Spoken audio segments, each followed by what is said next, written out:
ഇന്ന് നമുക്കിതാ ഇൻസ്റ്റൻ്റ് ആയിട്ടൊരു ബൺ ദോശയും അതിനോടൊപ്പം കൂട്ടാൻ വേണ്ടി നല്ലൊരു ചമ്മന്തി ഉണ്ടാക്കാം. അപ്പോൾ നമുക്ക് നേരെ വീട്ടിലേക്ക് പോകാം. ഇതാ ഞാനൊരു പാത്രത്തിനകത്തോട്ട് 1.5 കപ്പ് വറക്കാത്ത റവ ഇട്ട് കൊടുക്കുന്നുണ്ട്.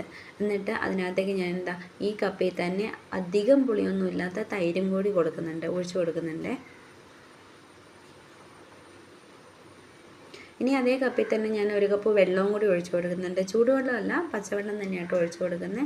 ഇനി വെള്ളവും കൂടി ഒഴിച്ചിട്ട് നമുക്കിതിൽ ഒരു സ്പൂൺ കൊണ്ട് നല്ല രീതിക്കൊന്ന് മിക്സ് ചെയ്തെടുത്ത് വെക്കാം.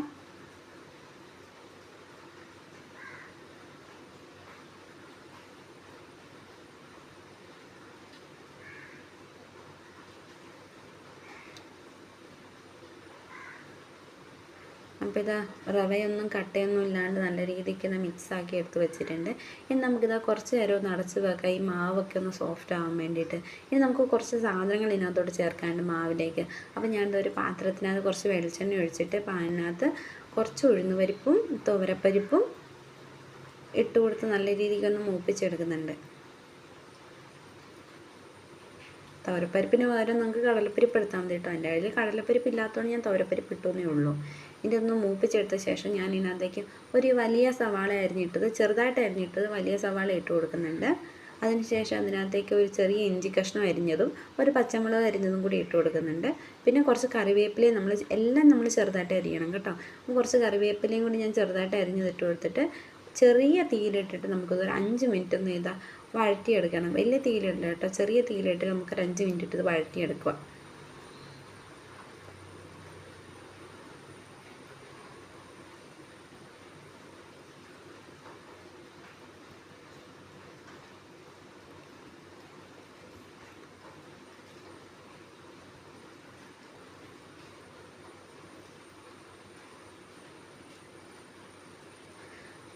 അങ്ങനെ നമ്മൾ ഉള്ളിയൊക്കെ ഇപ്പോൾ ഏകദേശം നല്ല രീതിക്ക് വെന്ത് വന്നിട്ടുണ്ട്. ഇനി നമുക്കിതിനകത്തോട്ടേക്ക് 1 സ്പൂൺ കായപ്പൊടിയും കൂടി ചേർത്ത് കൊടുക്കണേ.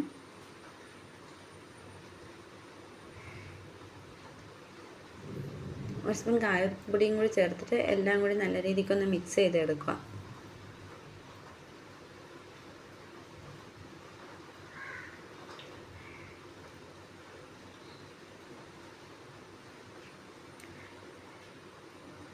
അപ്പോഴത്തേക്കും നമ്മുടെ മാവൊക്കെ നല്ല രീതിക്ക് സോഫ്റ്റായി റെഡി ആയിട്ടുണ്ട്.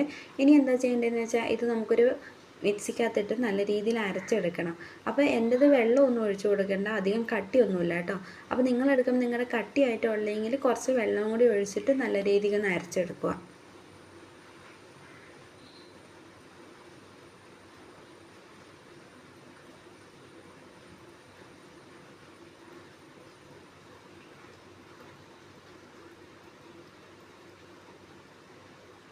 അപ്പോൾ ഇതാ മാവൊക്കെ ഞാൻ അരച്ചെടുത്തിട്ടുണ്ട്. ഭയങ്കര ലൂസൊന്നുമല്ല, പാകത്തിനാണ് ഉള്ളത് കേട്ടോ. ഇനി നമുക്ക് എന്ത് ചെയ്യുക, അതിനകത്തേക്ക് നമ്മൾ നേരത്തെ വഴറ്റി വെച്ചേക്കുന്ന നമ്മുടെ ഉള്ളിയും എല്ലാം കൂടി ഇട്ട് കൊടുക്കുക.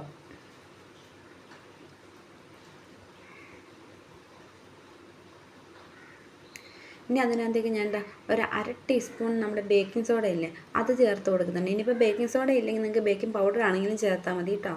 ഇനി അതിനകത്തേക്ക് ഞാൻ ആവശ്യത്തിന് ഉപ്പും കൂടി ചേർക്കുന്നുണ്ട്.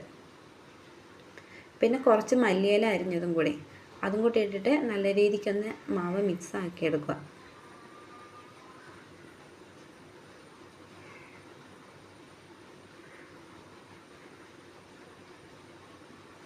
ഇനി നമുക്കിതിനകത്തേക്ക് 1 സ്പൂൺ അരിപ്പൊടിയും കൂടി ചേർത്ത് കൊടുക്കണം. ഞാൻ 1 സ്പൂൺ അരിപ്പൊടിയും കൂടി ചേർത്തിട്ട് നല്ല രീതിയിലൊന്ന് ഇളക്കിയിട്ട് മിക്സ് ആക്കി എടുക്കുന്നുണ്ട്.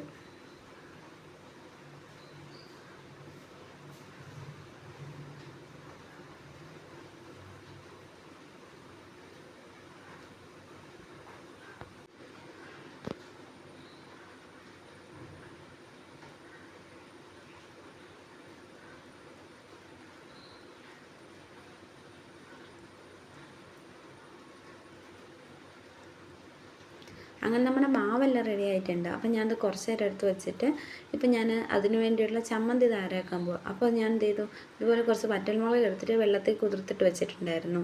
ഇനി ആ വറ്റൽമുളക് എല്ലാം എടുത്ത് നമ്മൾ മിക്സിക്കകത്ത് ഇട്ട് കൊടുത്തിട്ടുണ്ട്. കുതിർന്ന ശേഷം ഇതുപോലെ ഒരു വലിയ സവാളയും പിന്നെ 2 തക്കാളിയും കൂടി ഇട്ട് അരിഞ്ഞ് ഇതിനകത്തേക്ക് ഇട്ട് കൊടുക്കുക. വറ്റൽമുളക് നിങ്ങളുടെ എരിവിന് ആവശ്യത്തിന് എടുത്താൽ മതി കേട്ടോ.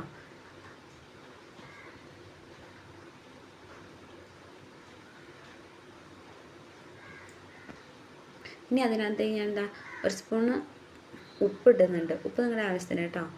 പിന്നെ 1 സ്പൂൺ പഞ്ചസാരയും കൂടി ഇടുന്നുണ്ട്. എന്നിട്ട് നമുക്കൊന്ന് മിക്സിയിലിട്ട് അടിച്ചെടുത്തിട്ട് വരാം. അങ്ങനെ നമ്മുടെ മിക്സി എല്ലാം റെഡി ആയിട്ടുണ്ട്.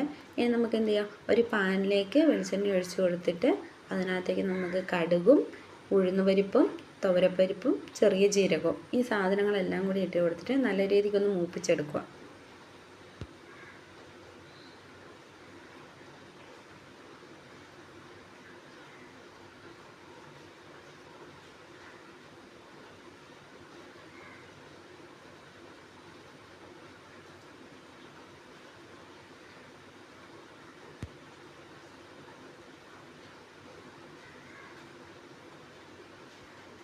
ഇനി കുറച്ച് കറിവേപ്പിലയും കൂടി ചേർക്കാം.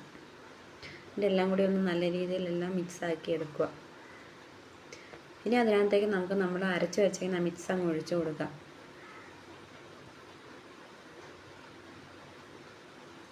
ഇനി എല്ലാം നല്ല രീതിയിൽ ഒന്ന് ഇളക്കി മിക്സാക്കി എടുക്കണം. എന്നിട്ട് ഇതിൽ വെള്ളമൊക്കെ വറ്റി വരണം കേട്ടോ, എന്നാലേ അത് വേവുള്ളൂ. വെന്തിട്ട് അതിൻ്റെ ആ പച്ചച്ചൊവയൊക്കെ ഒന്ന് മാറി കിട്ടണം. അപ്പോൾ എന്ത് ചെയ്യണം, നമ്മൾ നല്ല രീതിക്ക് ഇങ്ങനെ ഇളക്കിയിട്ട് അതിൻ്റെ വെള്ളമൊക്കെ വറ്റി വരാൻ വേണ്ടിയിട്ടാക്കി കൊടുക്കുക. നമ്മുടെ എണ്ണ തെളിഞ്ഞു കാണില്ലേ, ആ ഒരു രീതിക്ക്. ഇപ്പം നമ്മുടെ ചമ്മന്തിയിലെ വെള്ളമൊക്കെ വറ്റിയിട്ട് ഈ ഒരു പരുവമായിട്ടുണ്ട്. ഇനി നമുക്കിതിനകത്തേക്ക് കുറച്ച് വെളിച്ചെണ്ണയും കൂടി ഒഴിച്ച് കൊടുത്തിട്ടൊന്ന് മിക്സാക്കി എടുക്കണം.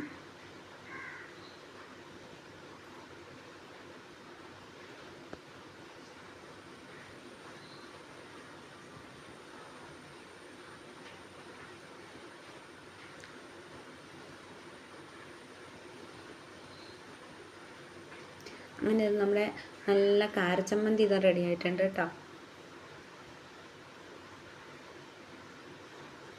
നമുക്ക് ബൺദോശ ഉണ്ടാക്കാം. ഇതുപോലെ ഒരു കുഴിയുള്ള പാത്രം എടുക്കണം കേട്ടോ. ഇതുപോലെ ഒരു കുഴിയുള്ള പാത്രത്തിനകത്ത് ഞാൻ കുറച്ച് എണ്ണ ഒഴിച്ച് കൊടുത്തിട്ട് നമ്മുടെ മാവ് ഇതാ ഒഴിച്ച് കൊടുക്കുന്നുണ്ട്.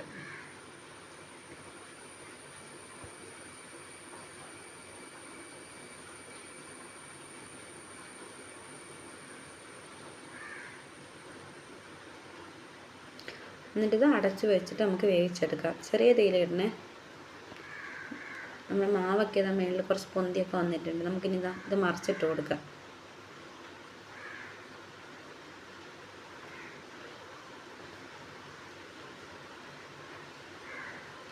അങ്ങനെ കുറച്ച് കഴിഞ്ഞപ്പോഴത്തേനും നമ്മുടെ അപ്പുറത്തെ സൈഡും കൂടി നല്ല രീതിക്ക് മൊരിഞ്ഞ് വെന്ത് കിട്ടിയിട്ടുണ്ട്. ഇനി നമുക്കിത് എടുത്തൊരു പാത്രത്തിലേക്ക് ഇടാം.